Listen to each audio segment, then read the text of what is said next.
It is good to be with you today. And it is a particular honor to have President Malott and Dean Lozada and to call them by those titles. President and Dean, longtime friends and colleagues, it's good to be here with you in this space. But I also know some of the faculty on this robust campus. And it is good to see friends and colleagues, people we've known for a long time, and good to meet new friends, but particularly for staff who show up every day, day in and day out, and for students who somehow seem to manage not just surviving classes, but even thriving in the sense of graduating, keeping families together, holding down jobs, putting food on the table. These are not small things, I know. So thank you for showing up in the ways that you show up. We need places like CTS in this world. We need places that are vibrant and robust, as you said, Pastor, thank you. Vibrant and robust, we need you to lead us into a new day of theological education. So thank you for what you do here. Would you join me in prayer? God of goodness and grace, fill our hearts and our minds and our souls so that our spirits are touched by your very presence, that we may be filled up, that we may sing your glory and come to know you better. Amen.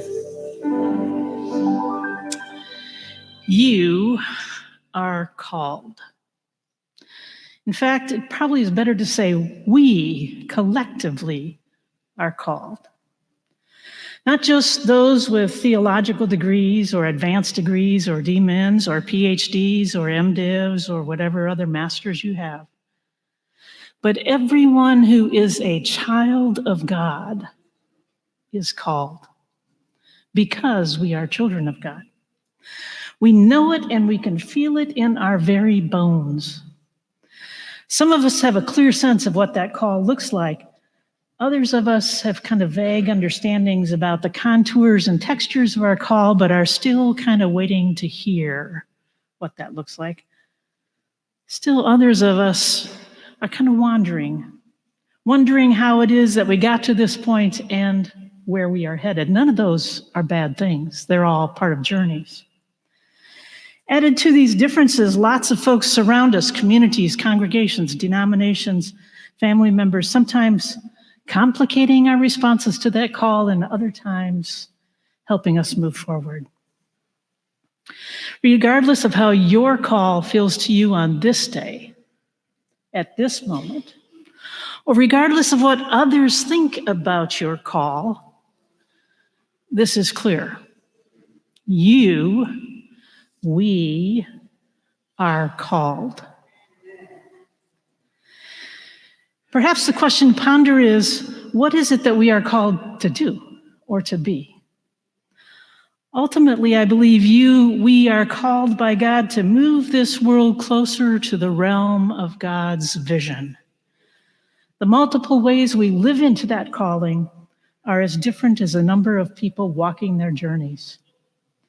But make no mistake, we are called individually and collectively in this day and the next and the next and the next to be about the work of moving this world closer to the realm of God's vision. Because my journey, perhaps like some of yours, has been at times complicated and tiring, I find the need occasionally to remind myself about what it looks like to be called. And one of the stories that haunts me, in good ways and in troubling ways, is the story of Esther. Just to remind us about what Dr. McNish read, and you can correct my errors in thinking about it, or we can have a conversation about it. In an ancient world, Esther was called to be the queen when the previous queen, Vashti, was banished from the realms of power because she would not perform before the king and his colleagues. When Vashti said no to the king, he was immediately surrounded by the voices of his friends, the men of the time, who wondered what would happen if other women started to say no. Hence, the king removed Vashti and sent out a decree declaring that every man should be master in his own house. From here, through a series of twists and turns, Esther is called to become the queen. Esther, however, stays silent about the fact that she was of Jewish heritage because her people were under suspicion by those in the king's house. While she moved toward the seat of power as a potential next queen, her kinfolk were outsiders to the realm of power and refused to bow down before the seat of privileged kingdom power. Haman, an official in the king's court, pointed out to the king, "There is a certain people scattered and separated among the peoples in all the provinces of your kingdom.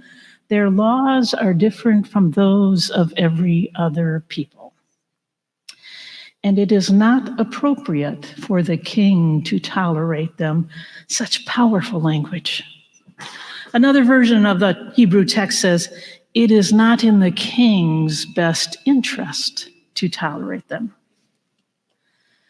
With this, the king sent out orders to destroy the Jewish people. Through another series of twists and turns, Esther realizes with the help of her cousin Mordecai that she's in a place of almost power. Her position gives her the possibility of influencing the seat of power, the king, and preventing the slaughter of her people. Reluctant at first, Esther is eventually convinced to take action. We know these oft-quoted words of Mordecai. "Do not think that in the king's palace you will escape any more than all the others, for if you keep silence at such a time as this, relief and deliverance will rise from another quarter, and who knows, perhaps you have come to royal dignity for just such a time as this." Esther responds by asking Mordecai to gather the people and fast. She will go to the king, though it is against the law, and if I perish, I perish. The story continues through more twists and turns, resulting in the saving of the Jewish people. Unfortunately, as is true with many biblical texts, and even still in our time, the story includes human activities like deception and coercion. More troubling, of course, is that this does not end in a happy ever after scenario, but includes horrific acts of violence and genocide. So what are we to make of this story? Those of you graduating this weekend who have had the benefit of gifted teachers and colleagues and conversation partners know that there are many homilies or sermons in this text, and you only get one. I want to reflect on three dynamics. Perhaps, yes, Esther serves as a good reminder of our own call to bring justice, to love mercy, and to walk humbly with God. First, Esther lived in between, knowing that she was one of those not to be tolerated, and yet she was also about to be queen. Do we not experience similar dynamics of power and privilege and violence and possibility? We are leaders in the church, the academy, the professions of counseling and ministry, and we find ourselves in places of privilege and power, and yet we are often told that we are different from others, not necessarily in a good way, and that it perhaps is not appropriate to tolerate us. Fear takes over, imagining that those others will upset the status quo or take something from us that we think is ours. Yet we know that those not to be tolerated are sometimes very close to us, and they are sometimes us. They are people who experience the sometimes subtle and other times overt hate and retribution and patterns of racism and sexism, heterosexism, anti-Semitism, anti-migrant, immigrant, ageism, able-bodiedism, all of those things that potentially brings harm, not only to physical lives, but to the very spirits of our life. We know the attempts to take away health care for women or for trans teens diminishes the possibilities of persons living full and meaningful lives. We are witnesses to acts of violence, chaos in our everyday life through genocide, killing of people in wars, gun violence, intimate partner violence, acts of hatred and anger. We see the attempts to diminish the efforts of diversity, equity, and inclusion, DEI, thereby diminishing the imago Dei that is so abundant in every one of us. But just like Esther, we know that living with these labels in between fear and violence, hope and despair, we live in between people who are waiting to be seen and heard and welcomed into the realm of God with the full blessing of all that God's love embraces. Yet we also live in the not yet present reality. Into those spaces in between life and death, we are called to live with, to accompany, to see those who are living between hope and despair, to catch the tears that roll down the cheeks, to see the pain, to sit with people in counseling rooms and hospitals and hospices and offices and congregations and meetings and meetings and meetings and in meetings. We are called to sit with people who are looking for hope in a world that does not seem to tolerate them or us. And as we sit, we bring the best of our compassion and the radical power of God's love. We stand with those from different forms as they act in solidarity, and we journey with them in grace and mercy.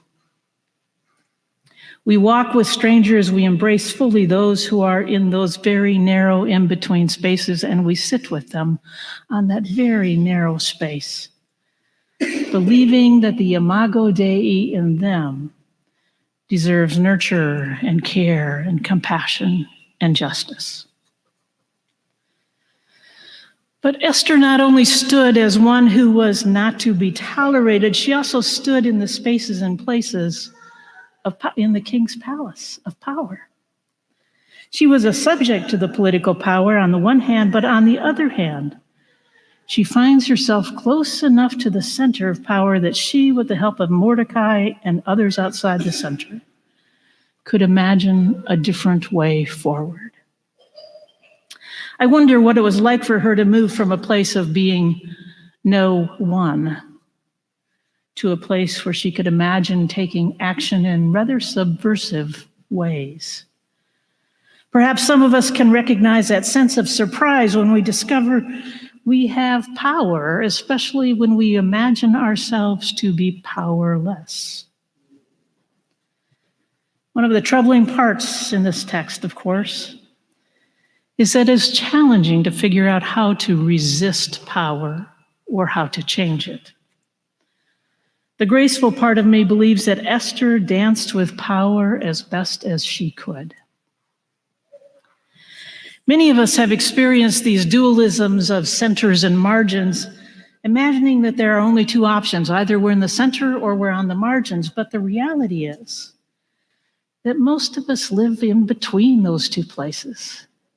At times, we have powerful moments. At times, we wish someone else would step up for us because we feel powerless. I grew up in a rural community, the daughter of farming families and among the first generation of college graduates in my local community and in my family. I'm part of that first wave of women who were ordained in large numbers in mainline Protestantism, but I was also a woman-loving woman who was allegedly unable to be ordained or to serve, except that I was. The fact that I found the way through the system says less about me and more about the ways in which centers and margins operate, sometimes colluding with moments toward justice, while other times getting in our way. There were persons with more power in the system who helped me find a way, but there were also those who wanted to impede the way. As late as 2 weeks ago, I and people like me were understood in my denomination, that United Methodist Church, to be incompatible with faithful Christian living. We celebrated a few weeks ago as the rules changed, and yet there is much lamenting to be done. And there is much damage that has been done along the way, irreparable harm. And we have so far to go to find that vision of God's world for us. We have so much work to do. The question, it seems to me, is to ask how we live out our calls in between these structures of power. How do we live both close to the center at times and in the margins? How do those of us closer to the center give up some of our space and privilege so that those closer to the margins can be welcomed in to bring their gifts and graces? Make no mistake, you are called to be there. We are called to be there in those in-between spaces of centers and margins, seeking ways to speak truth, to empower others, and to participate in the transformation of this world. Finally, part of the reason I appreciate Esther's story so much is that it includes her not necessarily wanting to or knowing how to act. She didn't know how to take on the mantle of leadership. But instead of attempting to change the world by herself, Esther asked Mordecai to gather the people and to fast. Here she draws on the ancient wisdom of generations and ancestors before her and the wisdom of her community. She was an outsider who found herself literally called to be the queen. She lived between the fear of making the wrong decisions and not knowing how to move forward, and yet she knew that there was wisdom and power in her community, and she turned to it. From my perspective, this is one of the most powerful parts of Esther's story. If we are to live into the not yet of God's realm, we must be willing to lean into new ways of communal and collaborative leadership. There are so many ways in which we need to learn to value the cultures and the ways of others, to dream higher about the future we want to create, as Sean Ginwright suggests. Our gifts toward transformation are many because we each bring different resources to the common task. Those who are graduating this weekend have resources found in their education. You know how to ask better questions, perhaps, than when you first entered the doors of CTS. You know how to invite others into discernment so that you don't have to do it by yourself and on your own. You have the resources of theories and theologies, the ability to analyze and think so that you can lead in different ways.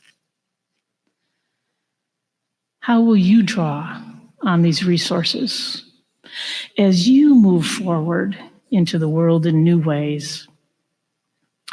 Some of us are called to preaching, some of us are called to dancing and music, some of us are called to advocacy, others are called to teaching and service. The key is to discern your gift and honor not only your gift, but the gifts that others bring, which sometimes you're not quite so fond of. How do you honor the gifts of others? The key to discern is that recognizing that no gift is more important than any other. We need them all if we are to radically change the world. We are called to enter into this world to bring it to greater alignment with God's vision for us. Thanks be to the Holy One that we have one another in this work. Amen.